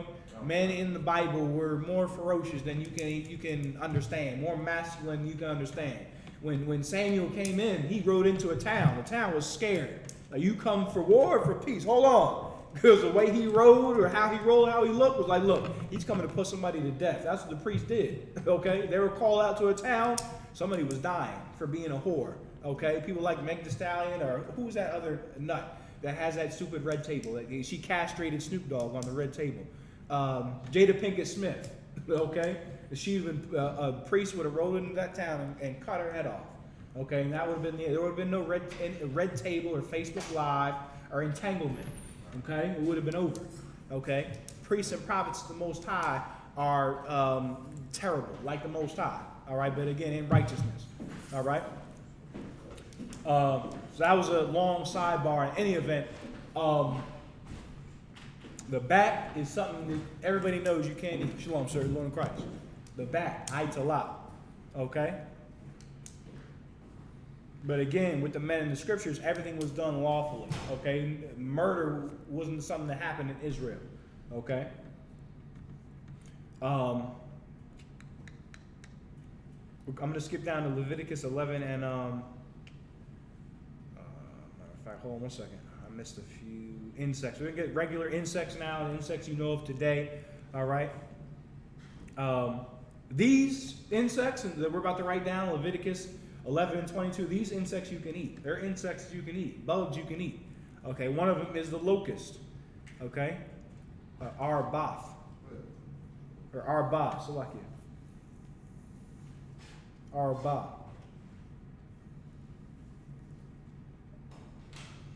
Okay? That word is from a word that means rapid increase. A locust, at a split second, they can go from, normally you'll see one locust by itself, and a few locusts floating around. They can go from a few locusts to millions of locusts. The earth's dealing with that too. Okay? Locusts are going around East Africa, tearing up those Africans' food. Okay? They're coming like, hey, what's going on, man? You got a buffet here? All right, no problem. They coming to eat all the corn, all the grain, all of it in East Africa. Okay? And another thing that's crazy about locusts is, okay, by themselves, they don't eat as much. But when they swarm, they get increases of hormones in their body that make them even hungrier. When they start swarming like that, that's bad news, because then they get hungrier. There's hormones in their body that get activated when they see a ton of locusts. Like, all right, it's time. I'm hungry. I got to get mine. They get even hungry. When you see one or two, it's all right. He's just chilling. All right, he's hopping around or flying around. You see a swarm of them, they're taking your field. You can forget about your field. When they swarm, they get hungry. The Most High is no joke. He'll end your country with a bug. Something you can't see under a microscope called coronavirus, shutting everybody down. ICBMs, he got missiles as long as this damn building. The Most High came in, took him out with a bug. Right? Lord sneezed and everybody's sick, so you can understand. Okay? Sent his plague down. All right? Locusts are no joke. No, it's not Arabath, it's Arbath. Okay? Excuse me, Arbath. Salakia. Hold on to the locust. When the brother comes back, he'll rewrite it. All right, but it's Arbath. Okay? Grasshoppers and locusts are similar as well. All right?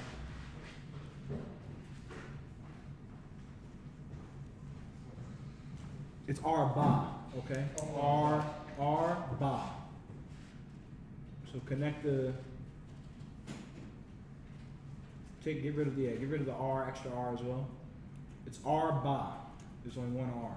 Okay. You can Arba. You can erase those connectors as well.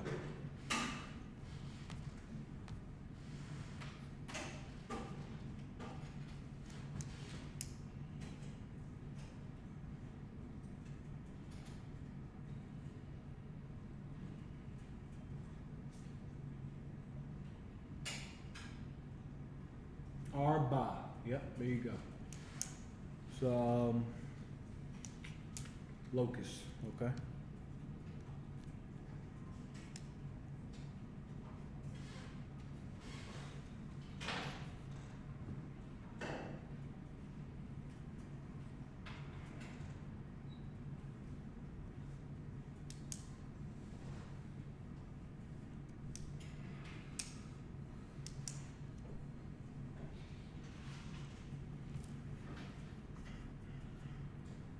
Okay, I'm going to hold off on the pronunciation of bald locust. Okay, Officer Morocco, you write that down as well. The pronunciation of bald locust in Leviticus chapter 11 and verse 22. All right.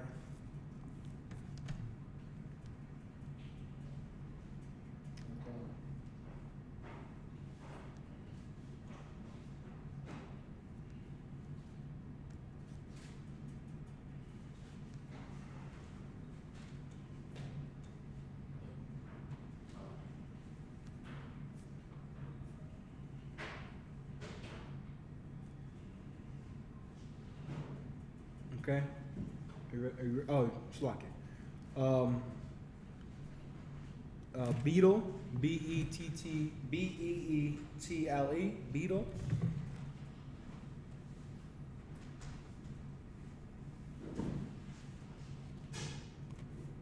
And you say these are the insects we can eat? Yeah. Leviticus 11 and 22 says, even these of them ye may eat. The locust after his kind, so different species of locusts, and the bald locust after his kind, so different types of bald locusts, and the beetle after his kind, so different species of beetles, and the grasshopper after his kind, so grasshoppers, locusts, beetles. Okay? So insects that you can eat. All right? Grasshoppers, lawful. Beetles, lawful. Okay? Go ahead. So you could like really like chop the color grasshoppers and Yeah. roasted beetles and all that. Yeah, roasted locusts, You ever chocolate had covered locusts. one? No, I never had. I know Captain Tower ate a cricket or a grasshopper or something. It's a grasshopper. So he ate something like that. I think it was, don't quote me on the cricket, but he definitely ate a grasshopper. Captain Tower ate grasshoppers or something. You can ask him about it. All right. Yes, he had them before. I've never had them, but I've heard it tastes like kind of like chicken. I don't know. What? Yeah. I don't know. You know what I mean? You gotta be some kind of outdoorsman to do that. John the Baptist, he did that. He was a rough cat. He was outdoors. He had a coat of camel's hair, and he lived out in the wilderness. He ate honey and locusts. Okay? So, Lord be with him. Elijah did the same thing. That's why I said it about John the Baptist. He was Elijah. Elijah also ate honey and locusts out in the wilderness. He was what you would call today an outdoorsman. Okay? John the Baptist and Elijah.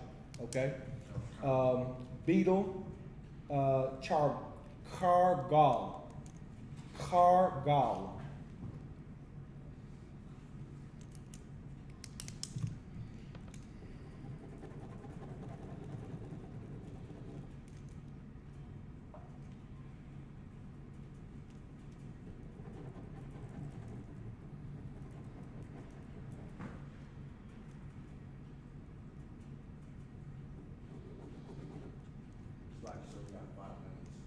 Okay, come on, the water. You have the security announcements ready?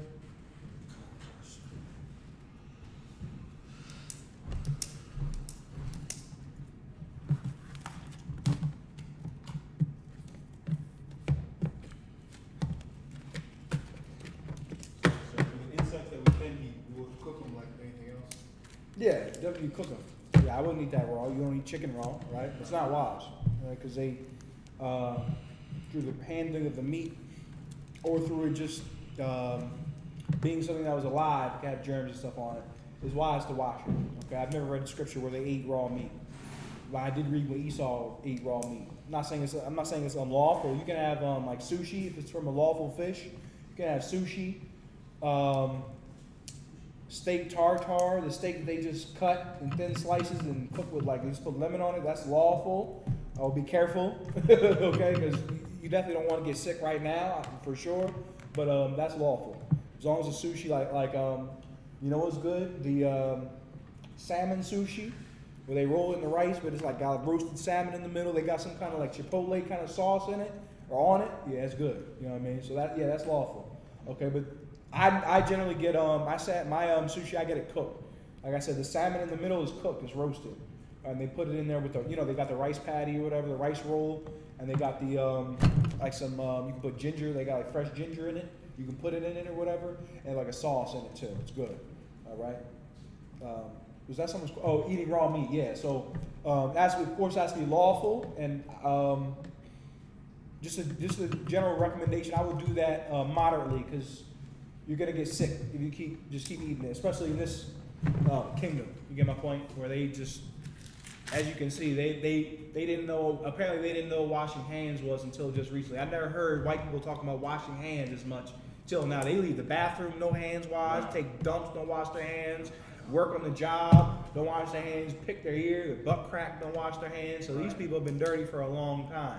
What the Lord is doing is, making them, well, really what he's doing is punishing the nations, but they're dirty anyway. How do you know? Because they got to tell people to wash their hands. You didn't have to tell me to wash my hands when I was in the world. Shower, wash hands, all that. Right. You get my point? You got to tell them 6 feet apart. What were Negroes saying? Get out of my face. That was something we said. Oh, that's ghetto. I don't do that. Right? Why do you have to be so rude? Get out of my face. Stop breathing on me. I don't like to be breathing. Don't stop breathing on my neck. Now what's everybody saying? What is everyone saying? 6 feet apart. Social distancing. We maintain social distance. Get out of my face. You only, as a so-called Negro, we only allow certain people in our face. You're a woman. You get my point? Right. Let's say you got a young son, you got young kids, they can come daddy, you know what I mean? All that. But you're not going to try to get in another man's face like that. You get my point? Right. Unless you got to fight him. Right. You get my point? We didn't do all that. They kissing in Italy. They, you kiss a man greeting him. Bonavici. You kiss each other on the cheek. They're disgusting. Okay? All that hugging. Of not hugging, but the kissing directly on the mouth, and their culture of homosexuality and different things like that. Now, when we wash stuff like that, they're telling them just wash. It's all that. All this is washing and getting the hell out of my face. That's really all this is. You get my point, which is what we've been doing. Okay, but that's not going to stop this. Okay, the Lord is plaguing this place. Okay, they can put all the measures in they want. Whatever the Most High wants to do with this country, He's going to do it. Okay. But that was just a little sidebar, all right? What they said about us and made fun of us about is now what the earth has to do, okay? And another thing, if I could sidebar again, the Aztecs would track the Spaniards by their smell, okay? You ever know why? Whenever they would storm the Mexicans, or they would storm Native Americans, in South America, Central America, the reason why they were big Indian tribes is because the Mexicans would track them by their smell. You can go look that up. Okay, they thought taking showers was unmasculine. The Spaniards thought washing was unmasculine. Being clean, that's what women do. That's for women. They thought that was feminine, and they were drinking urine in Mexico. You can go look that up. So the Mexicans would just track them by their scent. Okay, that's how that went down. Now they got to wash their hands and socially distance. Salaki. But these insects you can eat. The heron, the bird above, heron, H-E-R-O-N, he's unlawful. He's an unlawful bird. Shalom. All right. So I'll get grasshopper. Last one, then we got to wrap it up. Salakia. I did not get through all of them. I don't think so. But I think the class was action-packed. We got a lot of vocab in. Go ahead. I just want one name of the Lord. You know, they have in English is Jehovah. Easy. Yeah, the Jehovah is the bastardization of Yahweh. So what happens is if you pronounce it in English, they have vowels, and they'll take the tetragrammaton, the 4 letters, and they'll pronounce it Yahweh. When you further bastardize it, the English language, coming from the German, has the V's. So they took the Wa out, Yahweh, which is a bastardized, it's not how you pronounce the Most High's name, they added a V. I had a whole like list chart of how they changed the name of the Most High. They took out the W, added a V. Jah is supposed to be Yah, right? The O, V's coming from the Wa, right? You know, Shalom, people say Shalom with an O. That's from the bastardized Hebrew as well. They traded a V, and yeah, that's about it. But yeah, the J's aren't in Hebrew. There's no J in Hebrew. There was no J in English until the 1700s. That's a new letter. Okay, before you pronounce everything that we pronounce with a J, they would just pronounce with the I. Like Jesus was Eusus or Esus. In other words as well. That's how it's pronounced. All right. So Jehovah is not the Most High's name at all. It's an English bastardization of the Most High's name. It's Yahweh. Jehovah is correctly translated Yahweh. Yah. There's one scripture where Isaiah said the word Yah, and so-called Rastafarians ran with it. People that don't know the truth ran with it. Yah is not the Lord's name. Isaiah shortened his name in one verse to do what we always did, which is give reverence to the Lord's name. The scriptures say, "You shall not take my name in vain." You can't just say Yahweh, Yahweh, Yahweh all the time and have, his name as your passcode. You can't cut your hair, cut his name into your hair. You can't do things like that. His name is holy. Black people have a similar policy. It's called take my name out your mouth. You can't put the Lord's name in your mouth just for nothing. He doesn't want it. Okay, he's all powerful. Use his name when you're teaching, prophesying when it's necessary. All right. That's why it's always God and the Most High. In many cases in the scriptures. All right. Because they gave honor to the Most High's name, which is what you must do. You can't just use it worthlessly. All right, like you use a passcode and all that other nonsense. All right. So that's a quick breakdown on that. The Lord's name is Yahweh. All right, for the purposes, of course, of the Hebrew class. All right. What did I say? We got to wrap it up. Salaki, we got to wrap it up. So you can write down that I got to Leviticus 11 and 22, around 22 to 23. I stopped at grasshopper. So I don't know if there are any more animals after that or insects or whatever, but there might be. In any event, we got to wrap it up. To all the brothers and sisters that were in here at the water for tuning in, note your name down as well. Just say this person checking in. We'll check it out. If you don't have your Hebrew name, we'll note down your attendance. All right. With that being said, I pass over to Priest Officer 50, Yashima. Turn the camera about here. If I may, let's give Officer Aban another round of the hand for holding the class down. This is the ISUPK security announcements, where the ISUPK started out at 1 West, 125th Street, Harlem, New York, under commanding General Yohana. Rule for new brothers and sisters: when a new brother and sister comes into the school, they're off limits for 6 months. They're here to shed themselves.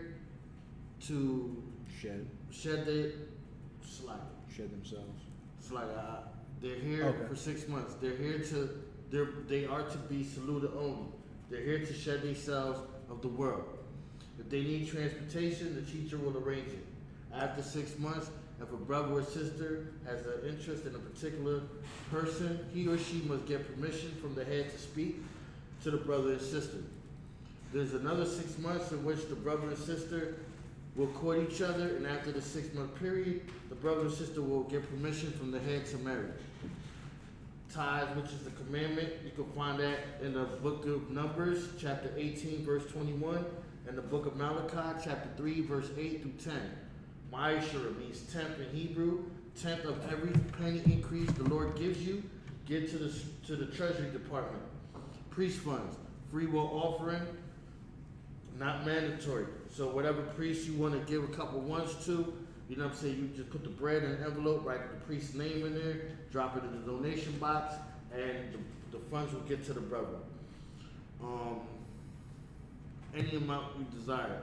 Upcoming holy convocations is the Passover. Just whatever state you in, get with your captain, and they'll keep you in tune on when the Passover is gonna fall through. And I remind all Akim and Aquita, any Akim and Aqua to check the bulletin board in the back, or wherever it is in the school, where your school's at, so you know like any upcoming barbecues, food drive, clothes drives, etc. Just check the bulletin board. And any brother and sister, any brothers that want to be a trooper in the school, start wearing all black pants, boots, shirt, headbands, and scarfing with that I imagine, which means to stand. Men of Israel, we're going to give one courtesy salute. Men of Israel, Imagine Shabbat, Imagine, Barak, Yahweh Bashem Yahshua Brakathum, Yazmatah, class dismissed.